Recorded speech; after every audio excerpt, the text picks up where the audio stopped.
प्रतीकों के माध्यम से अध्ययन लगातार हम ये सीरीज़ चला रहे हैं कि मोटी-मोटी किताबें सब नहीं पढ़ सकते हैं, बड़े-बड़े वीडियोज़ नहीं देख सकते हैं, तो प्रतीकों के माध्यम से कैसे अध्ययन किया जाए। अभी हाल ही में अमित शाह ने कहा है कि ऐसी हालत कर देंगे कि अंग्रेज़ी बोलने वाले लोग शर्म महसूस करेंगे। कल राहुल गांधी ने एक सभा में तालकटोरा स्टेडियम में एक सभा में उन्होंने कहा कि सब भाषा ज़रूरी है, लेकिन जिसको अंग्रेज़ी आती है उसको डबल फ़ायदा है। क्योंकि ये ग्लोबल लैंग्वेज है। मतलब भाषा का जीवन में क्या महत्व है? काशी प्रसाद जायसवाल पे मैंने पीएचडी की है और उन्होंने भाषा के महत्व को रेखांकित करते हुए एक लेख में लिखा था कि भाषा का जो संबंध होता है, रुधिर यानी ब्लड, रक्त के संबंध से भी ज़्यादा मजबूत होता है। चर्चा होगी आज फिर प्रतीकों पर। पहला इश्यू आप देखिएगा भाषा को लेकर। क्या अलग-अलग भाषाओं की मिल्कियत से ग्लोबल अधिकार मजबूत हो सकते हैं? राकेश मनचंदा साहब हमारे साथ फिर हैं आज और ये पूरा आइडिया उन्हीं का डेवलप किया हुआ है, इस पे चर्चा करेंगे कि भाषा और शक्ति। मनचंदा साहब, जी, स्वागत है। ये क्या ये भाषा में ही ताकत है? ये जो स्लाइड है वो अलग-अलग भाषाओं की लिमिटेशंस को दर्शाता है, जी, लेकिन मेन मकसद जो है वो हक को, अधिकार को मजबूत करने की बातचीत है इस तस्वीर में। तो अलग-अलग भाषाएँ 6000 से ऊपर हैं दुनिया में और भाषाओं का इस्तेमाल करते हुए ही लोग जो है अपने अनुभवों से जुड़ते हैं। अंग्रेजी में एक बहुत पुरानी और बढ़िया कहावत है, there is an English saying that goes that one picture can open the mind, windows of hmm, millions and billions based on their past experiences. मतलब एक एक जो तस्वीर है उसमें इतनी ताकत होती है कि वो लाखों लाख लोगों के अनुभवों को अलग-अलग तरीके से वो उनके बचपन के अनुभव भी हो सकते हैं, वो उनके दिमाग में वो खिड़कियाँ खोल सकती है, इतनी मजबूत और इतनी ताकतवर होती है और अनुभव उनके अलग-अलग हो सकते हैं यानी कि ये हम भाग 1, भाग 2 में ये परख चुके हैं कि किस तरीके से जो इंसान है उसके अनुभव अलग-अलग हो सकते हैं और एक तस्वीर अलग-अलग अनुभवों को झंझोड़ सकती है। उस उ उ उसको न प्रोवोक करके उसको मोटिवेट करके उसको याद दिला सकती है। तो ये तस्वीरों का जो है ये जादू जो है ये इसी इसी इस यही रीढ़ की हड्डी है भाषा के निर्माण में। तो भाषाओं में अधिकार और हक जो है वो अलग-अलग मजबूत कैसे हो सकते हैं? अब भाषाओं का इस्तेमाल सभी कर रहे हैं, संजीवनी बूटी सभी को चाहिए लेकिन आजकल एम्बुलेंसेस बहुत महँगी हो चुकी है और जिस तरीके से राजकुमार लक्ष्मण के लिए संजीवनी बूटी रिज़र्व थी, आज भी जो है एम्बुलेंसेस रिज़र्व्ड है। न्याय भी बहुत महँगा है अगर आप पैसा नहीं देंगे और चक्कर पे चक्कर, तारीख पे तारीख नहीं लगाएँगे तो आपको न्याय नहीं मिल सकता है। और मेन मकसद है कि जो आपने मेहनत करी है उसका बँटवारा किस तरीके से किया जाए। ये मुझे लगता है कि ये तस्वीर जो है इसको प्रोवोक करती है, मोटिवेट करती है।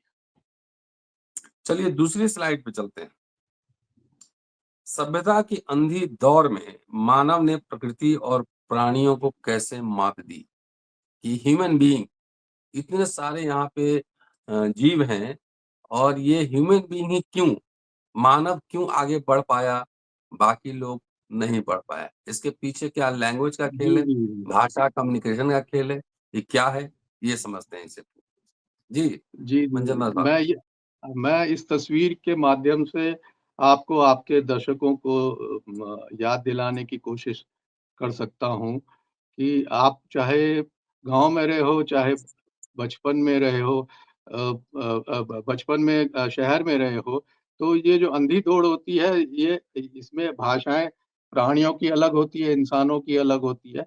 तो अगर कोई उधम मचा रहा है चूहा आपकी रसोई में, तो आपकी नानी, आपकी दादी ने कुछ पनीर का टुकड़ा या रोटी का टुकड़ा डाल करके उसको आपको कहा होगा कि चूहेदानी में चूहे को पकड़ लिया जाए। जब चूहा पकड़ा जाता है तो वो अपनी सभा बुलाता है और पंचायत करता है। जो पंचायत करने पे जो बुजुर्ग चूहे होते हैं, वो कहते हैं कि भई ये इंसान जो है बहुत खतरनाक आदमी है, आप इससे बच के रहें, ये इस तरीके से आपको अपने जाल में फँसा लेगा और आगे आपको फँसने की ज़रूरत नहीं है। तो चूहे जो है सावधान हो जाते हैं और आप लाख कोशिश कीजिए वो फँसने को इनकार करते हैं।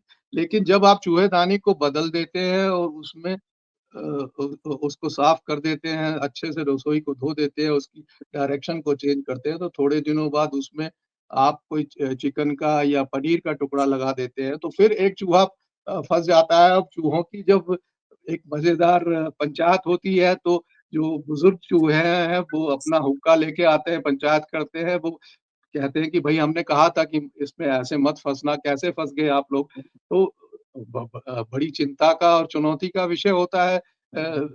जो चूहा बिरादरी होती है, तो बिरादरी ये तय करती है, ये देख पाती है कि जो इंसान है उसने जो है चूहों को प्राणियों को आउटस्मार्ट कैसे किया। उसने चूहों को प्राणियों को आउटस्मार्ट इस तरीके से किया कि वो दूसरों के अनुभव को अपना अनुभव बना लेते हैं। प्रिंटिंग प्रेस आ चुकी है, पेपर आ चुका है चाइना से, डच प्रिंटिंग प्रेस आ चुकी है और जो दूसरों के ग्रंथ होते हैं उसको अपना बना करके वो अनुभव को अपना कर लेता है।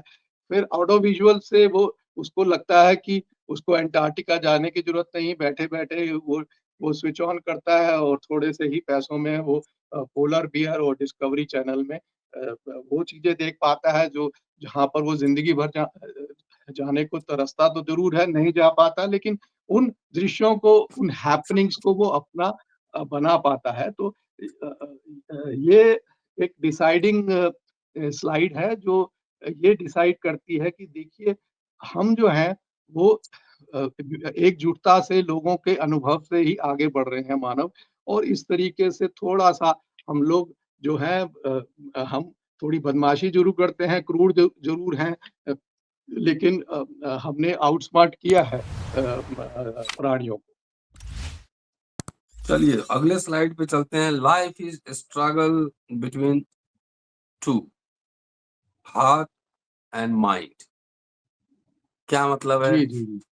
मनचंदा साहब? देखिए देखिए और इससे अगला स्लाइड इसी से जुड़ा हुआ है। The mind replace what the heart wants to heal. Who is our solution provider? Heart versus brain. ये सब एक ही सवाल के पहलू हैं। जी। जिसमें इसमें कम से कम 8-10 स्लाइड्स हैं मेरे पास। मुझे लगता है कि आपने 1-2 या 3 ही डिसाइड करी होंगी, उसको चुनाव करके कि कौन-सी स्लाइड को यूज़ किया जाए। तो जो कशमकश है, जो रस्साकशी है सॉल्यूशन प्रोवाइडर की, ट्रबल शूटिंग की, जब हम्म। मुसीबत आती है, तो इंसान का अलग-अलग दिमाग जो है, वो अलग-अलग अनुभवों पे किस तरीके से वो खरा उतरता है, वो अपने पुराने अनुभव को लेके चलता है और जिसका अनुभव ये होता है कि भई वो उसने ज़िंदगी भर शॉर्टकट में मनोवादी स्टाइल में या मूर्ति से ही ताकत पाई है। मूर्ति का मतलब एक एक मूरत है, एक एक नॉन बायोलॉजिकल इंसान भी हो सकता है। तो वो जो स्ट्रगल है that is between the mind and the heart और इस स्ट्रगल में जो आपका समाधान है, जो ट्रबल शूटर है, वो समाधान जो है वो दिमाग है, ये हृदय है, ये कौन तय करता है? क्या उनमें आपस में खटपट होती है, भेदभाव होता है, लड़ाई-झगड़े होते हैं, लाठीचार्ज होता है और वो एक-दूसरे को झगड़ा करके अलग हो जाते हैं? नहीं, ऐसा तो पॉसिबल नहीं है। समाधान तो निकलता है लेकिन समाधान जो है वो अनुभव के कम्फर्ट लेवल तक पहुँच जाता है, ऐसा न्यूरो साइंटिस्टों का मानना है। अब अ, हम्म। हम्म। इस हम्म। अ अ, तो आप ये साफ-साफ देख सकते हैं कि जो समाधान का दूत है, वो दिमाग भी हो सकता है और दिल की बात भी कभी-कभी सुनता है, दिमाग की बात भी सुनता है इंसान। लेकिन अगर उसको उसका जो बचपन है वो किस अनुभव से बीता है, वो भी डिसाइडिंग फैक्टर हो सकता है और ज़्यादातर अमूमन ये देखा गया है कि अफ्रीका की जनता और जो इंडिया की जनता है और ये ईस्टर्न एशिया की जनता है, उसमें जो है लोग दब्बू होते हैं, लोग लोग आज्ञाकारी होते हैं, लोगों को बचपन से लॉयल बना दिया जाता है कि जो जो हम देखेंगे या हम तय करेंगे, हमारी सरकारी आँखें होंगी, उन सरकारी आँखों से ही आप आप अपनी दृष्टि को बनाएँ तो बेहतर होगा। तो ये रस्साकशी और ये डायलेक्टिक मटेरियलिज़्म जो है वो लगातार जो है इंसान के शरीर में चलता रहता है, लेकिन उसका कोई इंसान नॉर्मल रहता है, वो ये झगड़ा जो है वो अंदर का झगड़ा है, बाहर के झगड़े और अंदर के झगड़े में बैलेंस होता है और उसको कहाँ किसके साथ सत्य के साथ खड़ा होना है या या उसको खड़ा होना है झूठ के साथ, तो वो उसके बचपन के प्रभाव पे ही डिपेंड करता है। क्या इसको पलटा जा सकता है?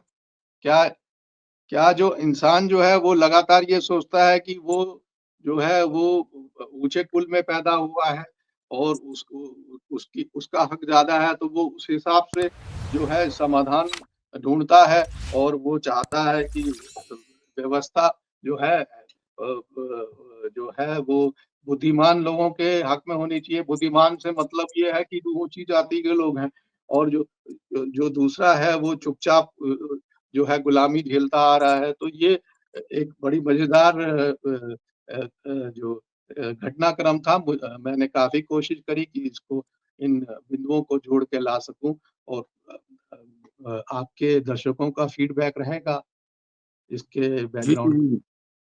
चलिए next slide. Who is our solution provider? ये माइंड और हार्ट इसी से जुड़ा हुआ है कि आखिर जी, समाधान कहाँ से आएगा, दिल से या दिमाग से? राकेश जी। जी, जी। जो सॉल्यूशन प्रोवाइडर है वो वो कभी इंसान दिमाग की भी सुनता है, कभी इंसान जो है इमोशनल हो जाता है। जो वीक मैनेजर्स होते हैं वो चाहते हैं जो कि वो अपने हार्ट की सुने, इमोशन सुने क्योंकि उनका बचपन से जो अनुभव उनके शरीर ने, दिमाग ने स्टोर किया है, वो इस तरह से स्टोर किया है कि कोई दिव्य शक्ति या कोई ताकतवर इंसान आएगा और उनके दुःख दर्द को रिमूव करने में सक्षम रह पाएगा। तो अ, अगर आप दिमाग से सोचना शुरू करेंगे तो आपको ज्ञान विज्ञान से सोचना पड़ेगा और ज्ञान विज्ञान से सोचना पड़ेगा तो आप ये तय करें कि इतने बड़े-बड़े महकमे हैं जिसमें जो प्रथम ह्यूमन अ, सपोर्ट का एजेंट होता है उसको उसको पुलिस कहा जाता है, फिर डॉक्टर जो है वो भी ह्यूमन एजेंट होते हैं। एजेंट मतलब वो आपकी प्रथम सहायता करते हैं अगर कोई इमरजेंसी आ जाती है। उसके बाद जो तीसरे चौथे नंबर में आपके ट्रिब्यूनल जजेस होते हैं। जजेस का तो हाल इतना बुरा है कि वो कहते हैं कि भाई कई बार चौकीदार वो नहीं आते, पियोन नहीं आते हैं, तो चाय भी उनको बनानी पड़ती है और तारीख पे तारीख चलती जाती है क्योंकि अगर सरकारें ये चाह रही हैं कि सारा पैसा जो है वो मंदिर मस्जिद पे लगा दिया जाता है, तो इस तरीके से व्यवस्था जो है वो काफ़ी बि बिगड़ रही है। तो फिर हम अपनी अंदरूनी इंसान की अंदरूनी चीज़ों पर वापस आते हैं कि भई क्या आँखों में, क्या कानों में, क्या दिल में, क्या दिमाग में कभी गुत्थम-गुत्था होती है, कभी नूरा-कुश्ती होती है, अगर होती भी है, तो वो उसको चुपचाप सेटल कर लेते हैं। उसपे हुँ, हुँ, हुँ। कोई शोर-शराबा नहीं होता है। हुँ, हुँ। और एकता और शांति पे आपने बात की अगले स्लाइड में। अब तो पूरा विखंडन का दौर चल रहा है, लोग कह रहे हैं बँटोगे तो कटोगे। वो भी एकता की बात कर रहे हैं, आप कौन-सी एकता की बात कर रहे हैं? देखिए एक कितना भी जो 1% लोग हैं जो अलग-अलग देश के निर्णायक लोग हैं, उनके साथ में अपना भविष्य, अपना व्यापार देखने वाले 10% लोग हैं, वो कितना भी जोर लगा लें, कितना भी दम लगा लें, लेकिन जो अंदरूनी शांति है, जिसमें आपके 78 ऑर्गन्स हैं, जिसमें अ, आँखें हैं, कान हैं और किडनी है, गैल ब्लैडर है, वो एक समान एक एक समता के साथ, एक सेकुलरिज़्म के साथ बिना हिंदू मुसलमान किए, बिना ऊँच-नीच किए वो चल रहे हैं। पिछली रील में शायद हमने ये भी जानने की कोशिश की थी, जैसे मुझे याद आ रहा है कि अगर ज़्यादा इज़्ज़त मिल रही है चश्मदीन गवाह यानी कि मेरी 2 आँखों को, जिसको आई विटनेस कहा जाता है, मैं किसी भी देश में चला जाऊँ, तो इसका मतलब ये नहीं कि मैं अपने कानों को काट लूँगा। कानों पे हुँ, ही डिपेंडेंट है पूरी की पूरी मानव व्यवस्था, क्योंकि कानों कान जो हैं वो सुनते हैं, दूसरों की बातें, आँखें जो पढ़ती हैं वो भी सेकंड हैंड एक्सपीरियंसेस है, दूसरों के अनुभव हैं। तो उन दूसरों के अनुभव को अपना अनुभव बना कर के वो ये चाहते हैं कि वो जो ज़िंदगी हो वो उनके लिए बेहतर हो। कुछ लोगों के लिए ज़िंदगी ये है कि वो ही तय करें कि वो ही अपने शीशे में लोगों पूरी दुनिया को ढाल लें। वो 8 से 10% लोग हो सकते हैं जिनके निर्णायक लोग जो हैं वो देश के अलग-अलग लीडर्स हैं और अलग-अलग लोग हैं जो अल्टीमेटली कॉर्पोरेट के अंडर में उनके छिपे हुए मालिक भी रह सकते हैं। तो जो हम शांति की बात कर रहे हैं वो शांति के बगैर में तो वो जो है 10% का भी काम नहीं चल सकता। क्योंकि आपका एक फ़ेमस योद्धा रहा है जो हमेशा युद्ध के क्षेत्र में रहा है, जिसे फ्रांस का निकोलस बोलते थे। वो लगातार घोड़े की पीठ पे घूमता रहता था, लेकिन उसका भी ये मानना था कि जब शांति होगी, कर्फ्यू नहीं होगा, वॉर बंद होगा, झगड़े बंद होंगे तो बाज़ार खुलेगा तो लोग आदान-प्रदान करेंगे, मेल-मिलाप करेंगे और काम मिलेगा और लोग खुश रहेंगे। तो मेन शांति की जी। बात यहाँ पर ये हो सकती है। चलिए, बहुत-बहुत शुक्रिया मनचंदा साहब। अगले एपिसोड में मिलेंगे तो कुछ कंटेम्परेरी इश्यूज़ के साथ मनचंदा साहब से मिलेंगे। तब तक देखते रहिए अम्बेडकर नामा। बहुत शानदार बातचीत इन्होंने की। माइंड और हार्ट का जो रिश्ता है, उसको समझने की कोशिश करी। शुक्रिया, देखते रहिए जी, अम्बेडकर जी। नामा।